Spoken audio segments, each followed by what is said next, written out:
Olavakkode NSS കരയോഗത്തിന്റെ ഒരു വർഷം നീണ്ടുനിന്ന രജത ജൂബിലി ആഘോഷം സമാപിച്ചു. ഒലവക്കോട് അനുഗ്രഹ കല്യാണ മണ്ഡപത്തിൽ സമാപന സമ്മേളനം NSS Palakkad taluk union president advocate KK Menon ഉദ്ഘാടനം ചെയ്തു. എന്നും ഈ കരയോഗം ഒരു വ്യത്യസ്തമായ പ്രവർത്തനങ്ങൾ കാഴ്ചവെക്കുന്ന കരയോഗമാണ്. അതുകൊണ്ട് തന്നെയാണ് ഇതും മുൻനിരുന്ന ഒരു കരയോഗമായി നമ്മൾ ഇപ്പോൾ അംഗീകരിച്ചിട്ടുള്ളത്.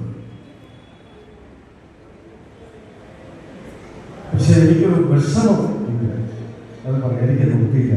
നമ്മളെല്ലാം മധ്യാഹ്ന സൂര്യന്റെ സ്ഥലത്ത് നിന്ന് മാറി അസ്തമയ സൂര്യന്റെ സൈഡിലേക്ക് പോകുന്ന ആൾക്കാരാണ്.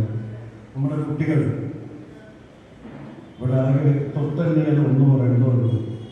അത് ഭയങ്കര വിഷമമുണ്ട്. കാരണം അടുത്ത കാലഘട്ടത്തിനെ നയിക്കേണ്ടവർ അവരാണ്.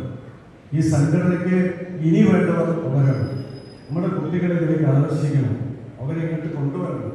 അവർക്ക് നമ്മുടെ സംഘടനയുടെ മൂല്യങ്ങൾ പറഞ്ഞു കൊടുക്കണം. എന്തിനാണ് ഈ സംഘടന എന്ന് പോലും പലർക്കും അറിയില്ല. അത് പറഞ്ഞ് മനസ്സിലാക്കി ആ കുട്ടികളെ ഇതിലേക്ക് കൊണ്ടുവരണം. നേരത്തെ കണ്ടിട്ടില്ലായിരുന്നു, എനിക്കറിയാം. നേരത്തെ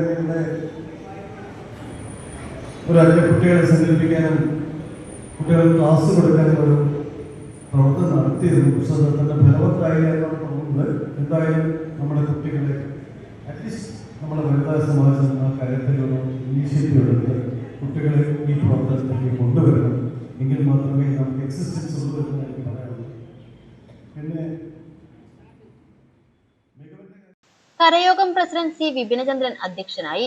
convener K Raveendran, taluk union vice president K Sivanandan, secretary N Krishnakumar, നഗരസഭാംഗം ഷെരീഫ് റഹ്മാൻ, NSS ഭാരവാഹികളായ R Sreekumar, Anitha Shankar, Rajeswari teacher, Komalam Sreekumar, J Baby Sreekala, N Govindankutty എന്നിവർ സംസാരിച്ചു. സ്ഥാപക സെക്രട്ടറി KR ഉണ്ണികൃഷ്ണനെ മൊമെന്റോ നൽകിയും പൊന്നാടയണിയിച്ചും ആദരിച്ചു. കോഴിക്കോട് HR ട്രെയിനർ ഹേമ ബാലൻ നല്ല കുടുംബം നല്ല സമൂഹം എന്ന വിഷയത്തിൽ മോട്ടിവേഷൻ ക്ലാസ് എടുത്തു.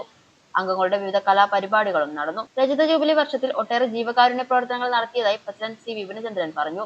ചികിത്സാ സഹായങ്ങൾ, മെഡിക്കൽ ക്യാമ്പുകൾ, മോട്ടിവേഷൻ ക്ലാസുകൾ തുടങ്ങിയവയായിരുന്നു ജൂബിലി വർഷത്തിൽ ചെയ്തിരുന്നത്.